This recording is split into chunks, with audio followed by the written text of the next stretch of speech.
Well, so much of our daily lives has been changed since March 2020. But for some people, their lives have taken a turn they could have never imagined. Here's ABC's Danny New to tell us about the amazing stories he's found since the pandemic.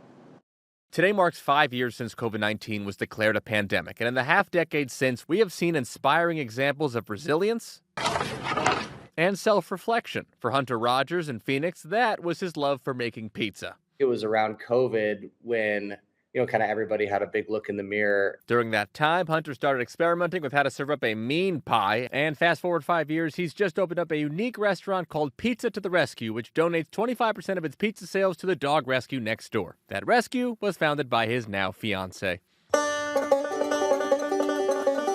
Meanwhile, for Aiden Muse and his now viral chickens in Wisconsin, the shutdown suddenly brought him his life's biggest hobby and passion. When COVID hit, my mom and dad bought me a banjo just to bring a little bit of happiness into my life.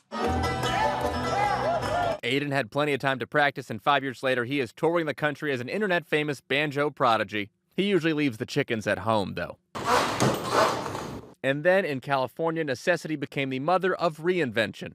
Sounds familiar, doesn't it? When the Sacramento History Museum had to close its doors in the shutdown, its social media manager turned to its then 83-year-old volunteer who ran its nearly 200-year-old printing press. And you said, What's TikTok? Howard's printing tutorials quickly went viral, leading to the museum becoming the most followed museum on TikTok in the world with nearly 3 million followers. We have a cut here. Of course, I'm sure these three folks still wish the shutdown never happened. But stories like these, where people could find silver linings in a dark time, will serve as part of the pandemic's legacy. But a lot of people will say, aren't you that guy? And I said, yep. By the way, our guy Howard is still going strong in Sacramento, 87 years old now, and just taught everyone how to print a clock for daylight saving time, so you didn't forget to move the clocks. In New York, for ABC News, I'm Danny New.